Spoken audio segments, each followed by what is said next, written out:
Welcome back to Money Mindset Mentors. We are here, me and Amy. We are short in numbers today. That's okay. We've got some great questions and we are excited to jump right in. Today, we are going to be talking about the questions that you viewers have and the things that you guys have asked us to help you guys with in order to move forward in all money matters. So we're going to go ahead and start with Amy. Amy, go ahead and tell us your question and let's dive in.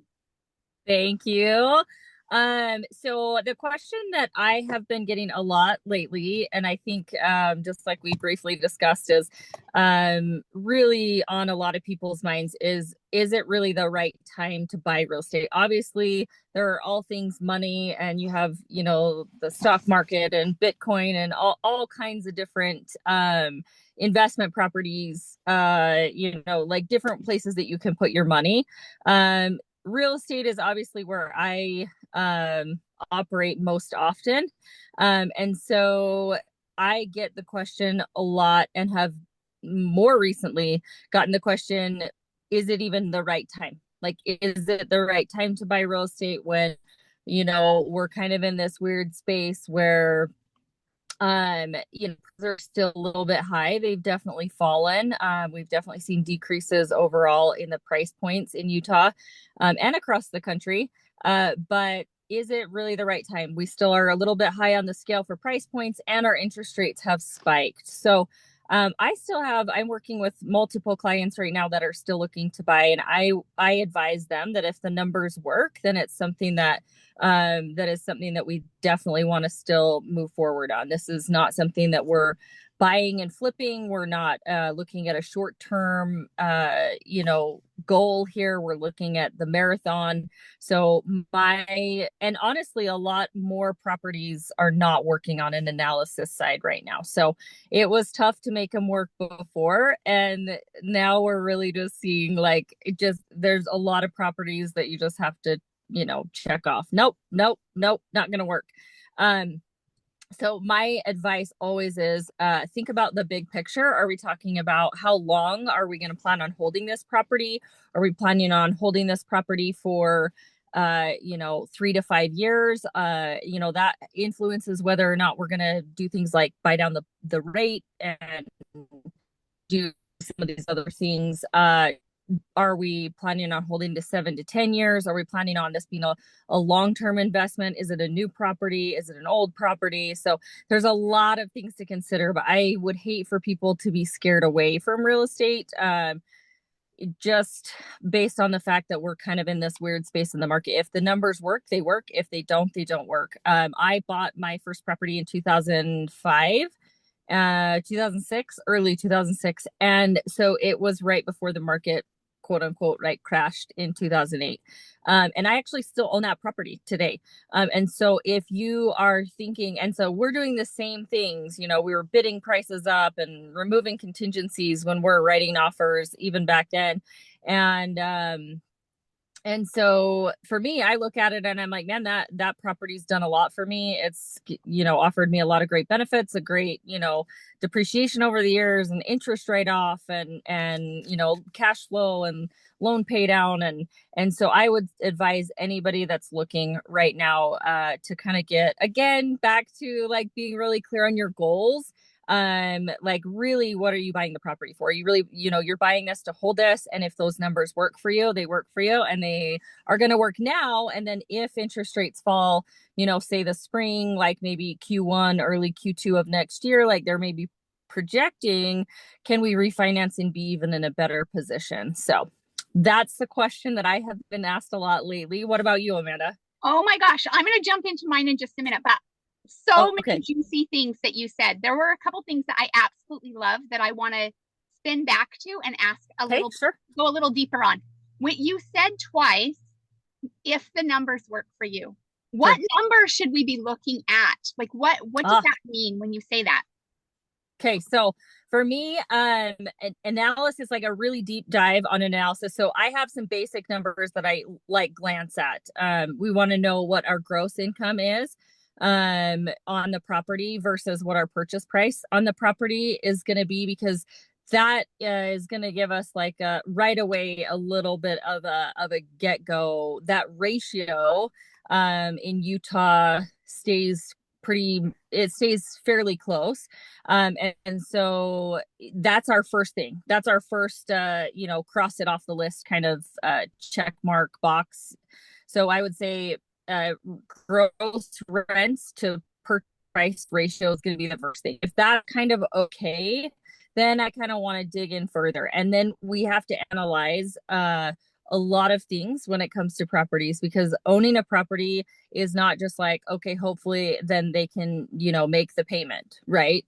Like you own that property, you're responsible for if the sewer line goes bad or if your HVAC breaks down. And so those are things that are called, and I don't know how deep you want to get, but those are called capital expenditures. So those are going to be things that are going to be big ticket items. And so the next thing that we're going to do is, okay, we kind of have like our basic gross income to price ratio. And then we're going to take and look at property. When was property built? Property was built in 2020. So we're not going to have any capital expenditures first, right? That roof doesn't need to be replaced. The siding is fine on it. We're not going to have any issues with any of those big ticket items. So big ticket items are going to be our capital expenses. Those we're going to want to take and break apart over how long their average lifespan of those things are. And that can be broken down pretty easily into a pretty concrete regular number based on when it was built. And then the next thing we're going to want to do is just regular cleanance kind of stuff that you're going to be responsible for. So like maybe potentially, and every situation's different. So again, I don't know how deep you want to get, but like there's stuff that's going to be charged to a tenant, and then there's going to be stuff that's charged to an owner. But you're going to want to account for some of the littler items. You know what I mean? Like maybe a window getting broken, or like just littler things that are not going to cost you thousands of dollars, but maybe on a turn we can't really assign that to a tenant because of this. And so just general wear and tear of the property is a landlord's responsibility, and so you're going to want to account for those expenses. Then you're going to want to account for taxes, you're going to want to account for insurance, you're going to want to account for a property manager.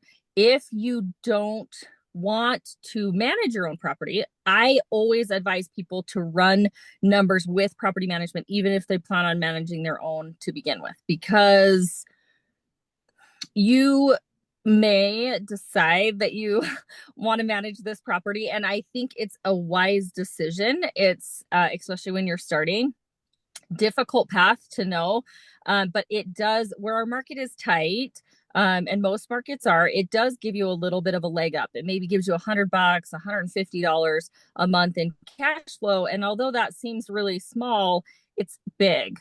And so even if you account for that in a few years, as your property appreciates, as your rents continue to go up, then all of a sudden you do maybe have that space for a property manager. And so those are all the basic things that you're going to be looking at as far as your expenses sides go. And then you're going to want to account for income. So then you want to say you have gross income on the property. Do you have maybe a coin laundry, or is there pet rent, or can you charge for a technology package because you offer internet for the whole unit? You know what I mean? Like there's other types of income streams. So we're going to analyze an expense side, we're going to analyze an income side, and then we're going to look, and at the end of the day, we're going to look at a couple of different numbers. I like to analyze, all new investors want to see the cash flow, right? Like every new investor is like, cool, what's my bottom line? Like, what am I going to make? That's a super important number. It's short-sighted. It's long too, but it's not the most important number. You also have to understand, what kind of debt am I adding to my portfolio? What kind of loan pay down am I benefiting from by owning this property? What kind of depreciation schedule is that providing me? Like, what is it going to save me on taxes for depreciation? what is it going to save me on taxes for my interest write-off? And so you have all of these other pillars. I like to call them the four pillars of real estate. So you have other ways that you earn money. And so we look at what's called, and you can always Google these. I look at a cash on cash. I look at an IRR, and then we look at cash flow. There's certainly other metrics that we can use, but those are usually the bigger ones that we kind of look at to make sure it's going to be a decent spot for us. So Thank you so much. And I loved when I hear you talking about this, and when I hear you talking about you're going to want to know the numbers and breaking them into the categories, it automatically makes me go, oh my word, it's a budget. You are creating it's a budget for your business, right? Because you have Yes. to look at investment as a passive income business. And before it becomes passive, which we know there's work that goes into it first, right? You work on it exactly. before it becomes passive. Exactly. So I love this opportunity of looking at the gross, right? And then if you think of your paycheck, if you can take it down a little to a more of a baby step, I guess, and you look at your regular paycheck, right? That's what you're doing. You're looking at my gross amount. And then my net amount after all the expenses. And you're just plugging in those expenses. That sounds so much more, that sounds doable to me when I look at it as we're basically doing this on a budget. Yeah, totally. It's just a budget. It's just a business. You have to operate it as a business. If you operate it as a business, it's just your life will go much better. It's not how I started. I started just as a very mom and pop kind of landlord, and that will make your life very difficult over time. So you just have to just right out the gate approach it as a business, and it is much better. So for sure. Thank you for that. I absolutely love that. The question that I've been asked multiple times and I love is, how long does this take you? Because it sounds like, yes, that's the dream and everybody wants that, right? That's definitely the path. And a budget sounds great, and paying down debt sounds great, and getting those numbers where we want them to be sounds great, and investing. But that sounds like a marathon. And how long does it take you? And my advice is that's on an individual case, right? That depends on where you're sitting when you start. And I like to talk to people when they say about debt, right? Like, oh, I have so much debt, I just don't know what to do. And I tell them all the time. And I love this quote, and it's Chris Hogan says it all the time. And he says, you can wander into debt, but you can't wander out. You cannot. Certainly. So here you've wandered into this, you didn't understand how it worked, and now you find yourself with this large sum of debt, and you're in this hole, and you have two tools at your disposal. You have a shovel and you have a ladder. Both of them. Oh, I like that. Yes. Both of them are work. Each one of them are hard, and it's going to be work, and it's going to take you a while to figure it out, right? And you're going to either grab your shovel and you're just going to keep digging yourself further in the mess that you have, or you're going to grab that ladder and you're going to drop the shovel and you're going to start climbing out. My own personal story, you guys, I had $68 to my name. $68 when I went, hey, my desire is not to be here again. My desire is to use the ladder. And it's going to be hard.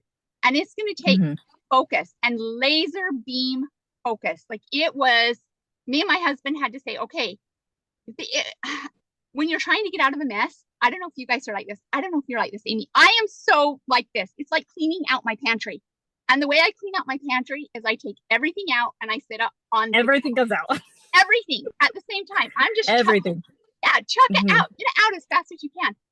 And then once it's out, I look at it and I'm so overwhelmed that I just want to have my little magic wand, and I just want to go back to the pantry, right? But the reality is I have to focus on one shelf at a time. And when you are starting this process, it is one step at a time. If you really have, if your numbers are not looking good and you're not ready to invest yet, right? Work on, be laser focused on the debt. How do I eliminate some debt so that I'm sitting in a good place, that I can get a good interest rate, or I can buy down that rate? Correct me if I'm wrong. When you buy down a rate, does that go off of a credit score or no? It does not. So it does, because it starts with a credit score.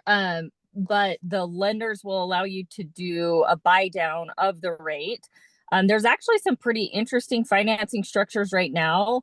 And as far as sellers are going, we're seeing a lot of flexibility. Like they're contributing to closing costs again, which those closing costs, if you're getting $8,000 to $10,000 in a closing cost credit, you can use that money to buy down your interest rate. And so there's some 210 or some 710 arms that I've seen. So there's just starting to be new products with the lending scene because they're trying to solve this problem too. They're trying to solve this problem. So how did you're wonderful at budgeting. And so when I like what you said, it is totally going to depend on, each person. If it does depend on what market you're buying in. So I think, what market are you looking at when you're doing your investment? Tell me, go a little deeper. Explain a little more about what do you mean by what market am I looking in? So you're starting, right? Like your investing journey yourself. Yes. What does that look like for you? Yeah, you guys. So I will tell you what that looks like for me. That looks like I've made some big changes in a short amount of time in my life. Like I became laser focused on figuring out, number one, what money's purpose was and realizing that it really does have a purpose. It comes to us and through us for good, for him, right? That's what we do with it. We use it for good. And so I really started this laser focus, and it started the steps of I needed to get out of debt and I needed to make sure I had some passive income. So I've just done those Dave Ramsey baby steps, and investing comes down the line a little bit. And that's where I'm at right now. So I'm to the point where if I was to look at the Dave Ramsey step, I am now I need to start doing some investing. I have never done this before, nor did this really wasn't an interest point for me. So I'm like 101. I am like investing 101. Actually, 101. I'm not. I am investing for dummies. That's what I am. I'm not even at the 101 level, right? And so for me, but then I had to stop and I had to think, like, wait a minute. When we moved to California, we rented our house. So I'm not as brand new as I think I am. I just didn't do that the way that I probably needed to do it to learn the things that I needed to do. It was a win-win for us and it worked and we ended up selling. Yeah. That was great. But now I'm looking at, I want something that is going to create and generate some wealth in my life and that I can leave behind, right? My legacy that I can leave behind. That's what I'm looking for. What that looks like for me really right now is I would like to have 5. And I know like, that's where I started. I love that. Yes. That's what I started with. Yeah. See, that's awesome. Yeah. And I don't know exactly, like as far as market goes, I'm still toying with 3 big things. So there's 3 things I'm toying with. One, I'm toying with Airbnb, so short-term rentals. Okay. I'm toying with that.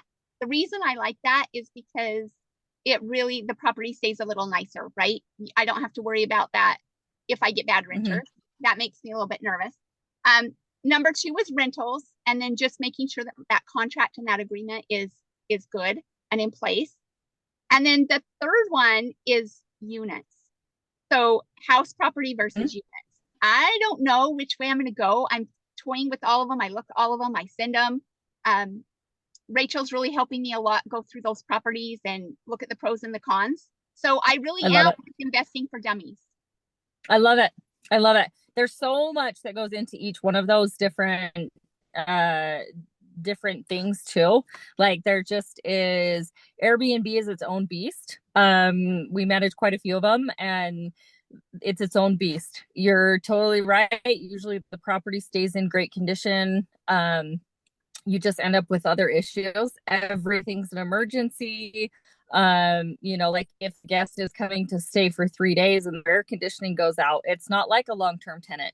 It's not like, oh, I'm sorry, everyone's booked and we can't get anyone out there until Friday. They will leave your property if the air conditioning is not working and you will be penalized for it. So there are just other issues. Long-term tenants too, same thing. There's just their own, that's another beast. It's its own beast. But I think you're in good hands. Rachel's awesome. I've worked with her for a while and she is phenomenal. So I'm super excited. Market wise, I think you have to really be careful what market you go into. You have to know the market. You need to call and talk to property managers. So if, for example, if someone saved $80,000 and that's what they have, that's not going to get you a property in Utah unless you're going to own or occupy that property.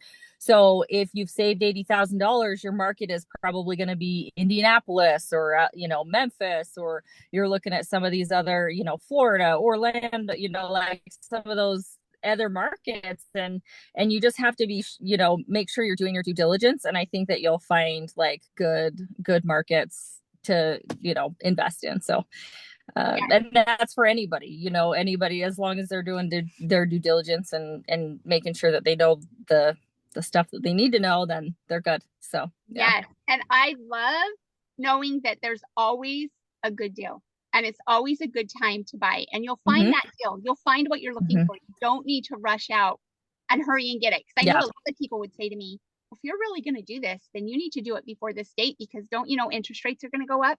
And it caused a little bit of panic inside of me. Like, I know it like makes you panic. Yeah, but it's not. It's just fear-based and it's silly, and they don't know what they're talking about, and they're just parroting other things that they hear. So yeah. And I just went, wait, I am in the collecting. I'm going to create that budget so I know what my numbers are. I'm in that stage right now, and I am going to invest. I am going to invest in real estate, and I cannot wait for the journey. And when I do it, I want to be whistling. I don't whistle very good, but I want to be whistling when I'm signing the paper, instead of being like, oh my gosh, palpitations. Yeah, I don't want that. I want it to be this good win-win. I walked away. I've done this. I'm so excited. I'm excited. This is going to be a fun It's journey. awesome. Yeah. You're going to love it. And then you're going to be like, wow, this is amazing. And maybe you get to 5 and you're going to be like, so this is actually cooler than I thought, maybe. so I don't know. I think the journey will be awesome. It'll be beautiful for you guys, I'm sure. So me too. And I'm starting with 5, but I'm not limiting myself at 5. Yeah. That's where we started. Yep. And we're well past 40 now. So you're good. You'll be there. So yes, I am so excited. Thank you so much, Amy. Yeah, it was awesome to talk to you. Yeah, it was great. So fun. Yes, I love these Thursday meetings, you guys. They are so juicy. I do too. They are so fun. Yes, I am so excited. My takeaways for today were: get that budget down, figure out and look at it. If you're looking at investment, look at it as a business. Don't look at it as, oh, well, this is what I can't afford. No, look at it as you are opening a business. This is your gross. These are your expenses. This is going to be the net. This is going to be what I bring home. Look at it that way. If you're not to the step of investing yet, ladies, don't worry. I've been there. We've all been there. It's okay. Yeah. Start where you are. What step do you need help with? Do you need help with budgeting? I would love to help you with that. If you need help budgeting, just feel free to direct message me. I will help you walk through that step, and let's get you on the path to where you can have these conversations of let's get ready to really help money grow. Yeah. All right. You guys, I love it. Yes. Join us Amanda. next week. Yep. Next week we will not next week, because Thanksgiving. We are going to be our face. Yes. We are going to be eating and enjoying family. Yes. But join us the week after. See you later, ladies. Bye.